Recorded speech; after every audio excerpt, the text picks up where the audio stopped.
السلام عليكم، ازيكم يا حبايبي؟ عاملين ايه؟ يا رب تكونوا بخير. تعالوا بقى اقول لكم انا عملت ازاي طبقين القمر دول. كنت عامله كده طبعا مكرونه بشاميل ورقاق باللحمه. تعالوا اوريكم انا عملتهم ازاي وبطريقه سهله جدا يعني. انا طبعا كنت جايبه حتتين لحمه كده سلقتهم.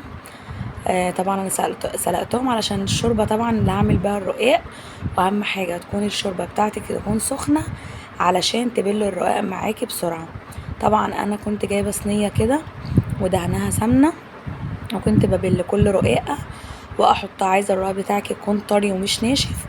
بعد برضو ما تبلي الرقاق بتاعك وتحطيه في الصينيه، حاولي تحطي معلقتين كده شوربه عليه من الوش. وطبعا انا جبت اللحمه بتاعتنا المسلوقه، ما عصقتش لحمه نيه ولا اي حاجه. انا مسكت اللحمه بعد ما سلقتها في الشوربه، فرمتها في الكبه بتاعتنا زي ما انتوا شايفين كده، وشوحتها شويه بمعلقه زبده وحطيتها في قلب الرقاق بتاعنا. دي طريقه جديده يعني، بدل ما تتبليها بالبصل وكده، انا سلقتها وفرمتها في الكبه وعملتها كده بمعلقه زبده على النار وحطيتها كده في قلب الرقاق بتاعنا. وكنت ببل الرقاقه كده زي ما انتوا شايفين واحطها. وجبت طبعا طبق في الاخر خالص بعد ما رصيت صينيه الرقاق كلها. جبت طبق شوربه كده، حطيت فيه معلقتين زبده محترمين زي ما انت شايفه كده، ودوبت الزبده في قلب الشوربه وكبها بقى كده على وش الرقاق بتاعنا قبل ما ادخله في الفرن. عايزه اقول لكم التركيه دي بتخليه طري جدا وجميل قوي يعني، ومش ناشف خالص. والزبده طبعا على الوش كده طبعا بتديله طعم جميل كده. انا عملت صينيه الجلاش بتاعتنا وركنتها كده على جنب، حطيتها في الفرن. ويلا بينا بقى مع بعض نعمل ايه صينيه المكرونه بتاعتنا. طبعا اوريكم كده طبعا طريقه البشاميل اللي انا بعمله. انا كنت حاطه معلقتين زبده كبار مع شويه زيت وسبتهم كده على النار لما اتقدحوا كلهم مع بعض. ونزلت طبعا بالدقيق بتاعنا، واهم حاجه يكون الدقيق انتي نخلاه. هتقلبي بقى كده الدقيق كويس جدا مع السمنه بتاعتك لغايه انا احط كمان شويه زيت صغيرين. انا عايزه الدقيق بتاعي يفور كده في السمنه ويبقى طري خالص. هقلبه شويه كده. بصوا انا عايزه القوام ده بالظبط كده. تكوني السمنه والزيت يكونوا اكتر من الدقيق. انا عايزاه يبقى بيغلي كده ويعمل تفقعات. مش عايزه اقول لكم طعم البشاميل بتاعته تبقى جميله جدا. هقلب كده شويه لغايه اما الدقيق يديني لون ذهبي شويه كده، وبعد كده هنزل عليه باللبن بتاعنا. طبعا انا كنت عامله البشاميل بلبن وبشوربه بتاعه اللحمه. يعني حطيت كيلو لبن وحطيت شويه شوربه، ده مع ده يعني. ولو انتي مش عايزه، ما عندكيش شوربه، ممكن تحطي شويه ميه، او عايزه تعمليها كلها بلبن خام عادي براحتك زي ما تحبي. بس انا عملتها بشويه شوربه وعليها شويه لبن. طبعا نزلت باللبن بتاعنا كده، وهقلب بقى كده علشان ما تكلكعش معايا. هفضل اقلب بقى كده لغايه ما تديني القوام اللي انا محتاجاه واللي انا عايزاه. وبعد كده هنزل بالتوابل بتاعتنا وهطفي بقى عليها النار، وهوريكم قوامها دلوقتي عامل ازاي.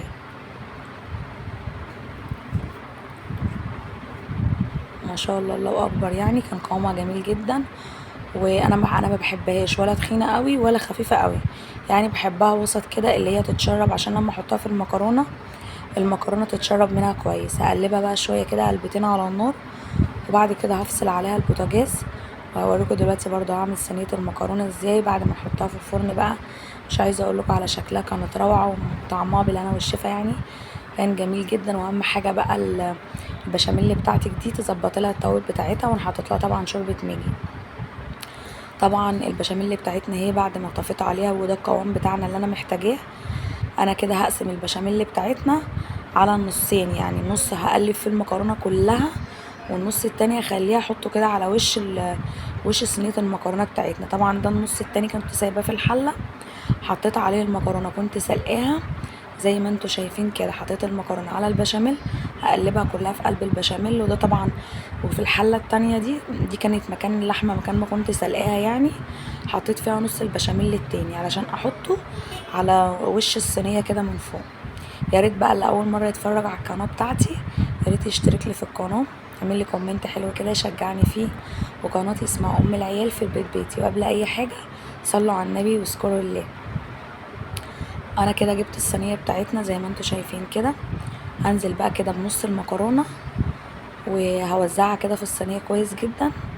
هوريكم دلوقتي كل خطوه بخطوه. طبعا انا كنت معصجه اللحمه بقى بالبصل، وطبعا انا ما صورتش حته اللحمه. طبعا انتي بتقطعي بتفرمي اللحمه عندك في الكبه، وبتقطعي كده بصلتين حلوين، 4 بصلات حلوين كده، وتشوحيهم على النار. بعد كده بتنزلي باللحمه بتاعتك، بتشوحي اللحمه مع البصل، وتحطي لها الفلفل الاسود والكمون والملح، وتسيبيها كده لغايه اما تستوي خالص. وبعد كده بتطفي عليها النار. كده انا هحط اللحمه بتاعتنا هي بعد ما عصقتها بالطريقه اللي انا قلت لكم عليها دي. حطيت نص المكرونه تحت، بعد كده هحط رق اللحمه، بعد كده هنحط رق المكرونه التاني من فوق. طبعا انا مش بحب احط على اللحمه بتاعتي طماطم، لو انتي حابه تحطي طماطم عادي ممكن تحطي طماطم. انا كنتش حاطه على اللحمه ولا طماطم ولا فلفل، علشان انا ما كانش عندي فلفل حراق، وما رضيتش احط عشان خاطر الاولاد وكده. احط بقى نص المكرونه التانية فوق اللحمه كده، وبعد كده هحط البشاميل. عايزه بقى تحطي على الوش جبنه، عايزه تحطي بيضه زي ما تحبي، بس انا الصراحه ما كانش عندي جبنه، ومش بحب احط بيض على البشاميل علشان بتدي يعني ريحه زفاره كده، فانا مش بحب خالص احط بيض على البشاميل. في ناس بتحب تحط بيضه كده على الوش، انا الصراحه مش بحب يعني احط البيض. لو انتي حابه تحطيها عادي. بس كده المكرونه بتاعتنا انا حطيتها، واحط بقى البشاميل كده. ده طبعا نص البشاميل التاني اللي انا كنت قسماه، هحطه كده على على الصينيه بتاعتنا، وهوزعه كويس جدا. واهم حاجه توزعيه كويس جدا من الحروف. هتروحي بقى جايبه الفرن بتاعك مولعه على درجه حراره 180، وهتحطي الصينيه بتاعتك تحت خالص في الفرن على الصاجه من تحت خالص. واول ما تلاقي المكرونه بتاعتك استوت خالص و... واحمرت كده من الجناب، تعرفي ان هي استوت. هتطلعها على الشوايه من فوق، تاخد بقى لون دهبي كده اللي هو اللون الجميل ده. وطبعا برضو عملت صينيه الرقاق كده بنفس الطريقه كده. صينيه الرقاق بعد ما طلعتها من الفرن ما شاء الله تحفه كده ولونها جميل جدا. برضو صينيه المكرونه بعد ما طلعتها برضو من الفرن كان ما شاء الله زي ما انتوا شايفين حاجه جميله جدا. يعني هقطعهم بقى، بس كنت سايباهم يبردوا بس شويه. هقطعهم بقى واقدمهم في الاطباق زي ما هتشوفوا دلوقتي. وبالهنا والشفا على اللي هياكل.